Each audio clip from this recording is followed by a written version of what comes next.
ACT Wazalendo sasa hivi tuna operation tunaita Linda Demokrasia. Na hii tunawahamasisha wananchi wote wajione kwamba wao ndio wapambanaji wenyewe na si vyama vya siasa.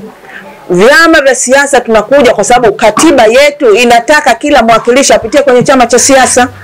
Lakini kama ingekuwa ni mifumo ambayo inaruhusu hata wagombea huru, tusingekuwa na vyama vya siasa. Kwa hiyo tunawaambia wananchi jukumu la kutetea na kuilinda demokrasia ya nchi hii ni letu sote.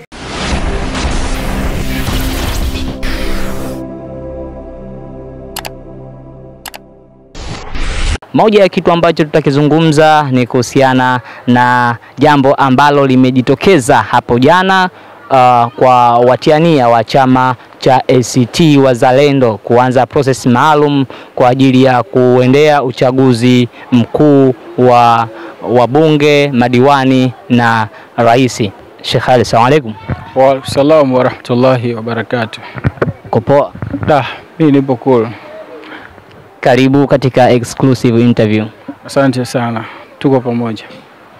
Jana nafikiri umeshuhudia purukushani za chama cha ACT Wazalendo baada ya kuanza hatua za awali kwa ajili ya kuchukua fomu kwa lengo la kutiania ya kugombea nafasi za ubunge pamoja na madiwani katika jimbo la Mafia. Nafikiri leo tunaweza tukazungumza jambo lolote kuhusiana na tukio ambalo limejitokeza hapo jana. Karibu. Asante sana. Nafikiri kwamba kama ni tukio kulizungumza ni vizuri kwa sababu ni moja kati ya matukio ambayo ni mazuri na moja kati ya matukio ambayo ya kuleta maendeleo katika jimbo letu moja na wilaya yetu ya Mafia. Kwa hiyo ni moja kati ya vitu ambavyo ni muhimu na ni vizuri katika zile nyanja za maendeleo za maeneo. Kwa hiyo wamefanya jambo zuri na lenye kupendeza. Kwa hiyo wananchi walipokee au tulipokee. Yapi maoni yako kutokana na namna ambavyo Mafia imetoka tangu pale ambapo tumemkabidhi kijiti hiki Mheshimiwa QS Omari Juma Kipanga na mpaka sasa tunaenda kwenye election? Tumeona wagombea wameanza kujitokeza wakuweza kumtoa kwenye kiti chake. Labda the way kwa vile ambavyo wewe unaona, kipi hasa kinaenda kutokea? Siasa ni kama tuseme ni vitu ambavyo ni vizuri, lakini wakati mwingine kwa sababu tunasema kwamba siasa ina changamoto zake na hakuna kitu ambacho hakina changamoto. Kwa hiyo kuwepo kwa mfumo wa vyama vingi ni moja kati ya vitu ambavyo vinavoleta maendeleo katika eneo husika, iwe ni nchi, iwe ni jimbo. Kwa hiyo litaleta maendeleo. Kwa hiyo yeye atakapokuwa amechallenjiwa na watu wa upinzani pamoja na wenzie, atajua kwamba yeye atakwanza ataanza kujisoma kwamba ana mapungufu wapi ya kufanya na wapi anatakiwa afanye. Kwa hiyo hata kama atakapokuwa yeye amechaguliwa tena kwa mara nyingine, ataweza kuelewa kwamba shimo liko wapi na wapi niweka mteremko na wapi kulikuwa na bonde na wapi kulikuwa na mlima mrefu. Kwa hiyo hapa ndipo ni wakati wa kujikagua kwa kiongozi yoyote anayekubali mfumo wa vyama vingi. Nyakati kama hizi nyakati za kujikagua wewe mwenyewe husika kwamba wapi ulikosea na wapi ulipatia.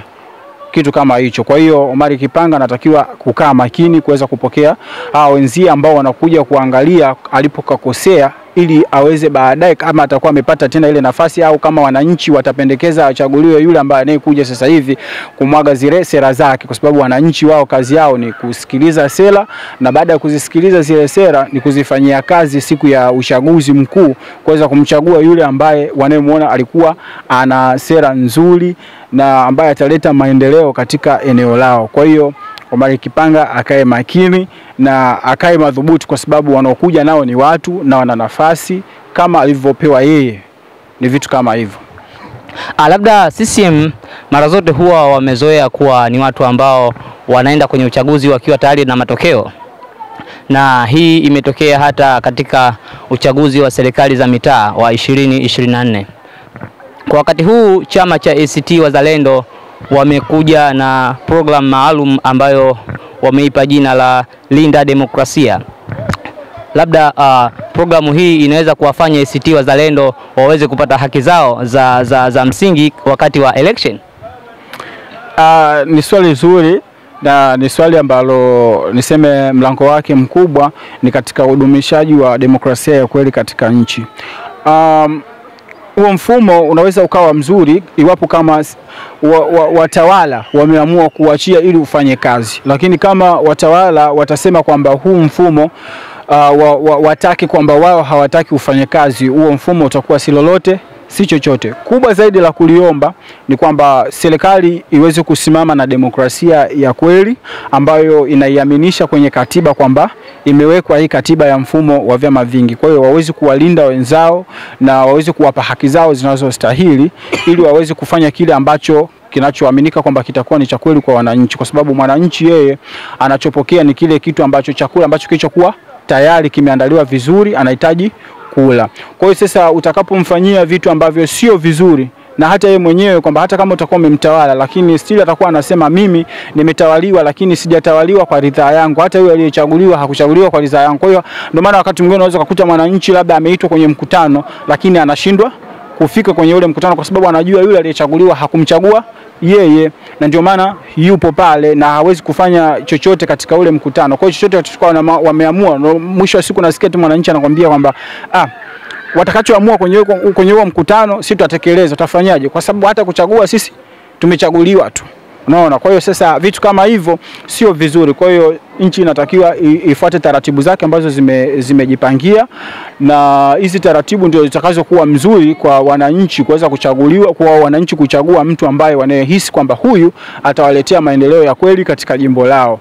Kwa hiyo wawalinde na wawatetee kwa wananchi na wawape nafasi waweze kuintroduce zile sera zao kwa wananchi, na baadaye siku ya uchaguzi pia wawalinde, waweze kulinda kura zao na hatimaye kutangaza matokeo vizuri bila kuleta hiana yoyote, kwa sababu mwananchi anahitaji asikie kile kitu ambacho yeye kinamgusa ndani ya moyo wake, na kama amefeli anajua kabisa kwamba mimi kweli pale nilifeli kihalali, na kama nimeonewa mwananchi mwenyewe anakuwa anajua kwamba pale mimi nimefanyaje, nimeonewa kwa sababu kulikuwa na hili na hili na lile, kwa sababu kuna na vidhibiti kabisa vinavyoonyesha wazi kwamba mimi nilifanyaje au chama kingine kilifanyaje, kilionewa, na ndio maana akapatikana matokeo ya sampo ile. Kwa hiyo ili kuandaa jamii ambayo ina umoja wa kweli ambao tunaohitaji wa Tanzania, ni lazima tufuate zile taratibu na protocol zote ambazo tumezitaka kuwa ziwe za kwetu katika nchi, ziweze kuleta maendeleo ya kweli, kwa sababu umoja ndio unaoleta maendeleo ya kweli. Lakini nje ya umoja, kwa sababu kila mmoja akiwa anazungumza la kwake kwamba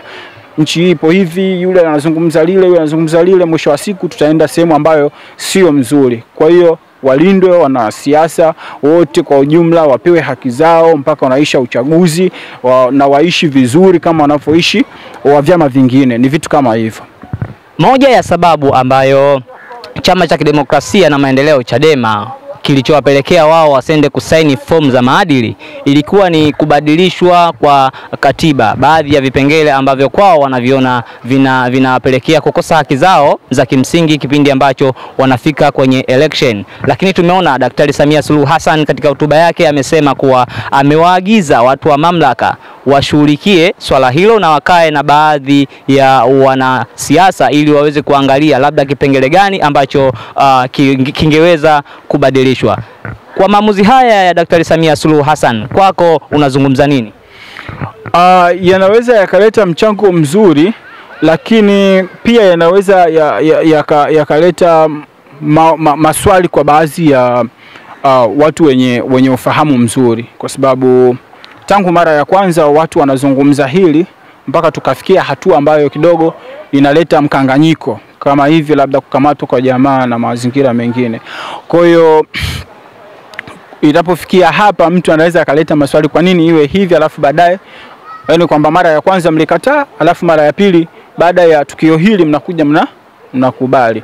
Lakini pia ukiangalia kwa maslahi mapana ya nchi, ameweza kukaa chini yeye mwenyewe akafikiria akaona kwamba kumbe kufanya hivi kutaleta tija na maendeleo ya kweli katika ulimwengu mzima wa kisiasa, kwa sababu kuzungumzwa vibaya mpaka kimataifa, yani nchi za nje wakawa na kuzungumzia wewe vibaya, inaleta tuseme kwamba haileti sifa mzuri katika katika taifa. Kwa hiyo mama inawezekana amekaa vizuri, yeye mwenyewe amefikiria vizuri, akaona bora afanye hiko kitu. Kwa kweli kwamba tumpongeze kama ameamua kufanya juhudi kama hiyo na tukafikia. Kwa hiyo ina maana kwamba siasa mwaka huu itakuwa ni mzuri na ni ya moto ambayo ni yenye mafanikio mazuri kwa upande wa watu wa upinzani. Basi mimi sina la zaidi. Nikukumbushe, kama ni mara yako ya kwanza kufuatilia YouTube channel yetu, tafadhali subscribe, like, share na comment ili uwe wa kwanza kuweza kupata video zetu.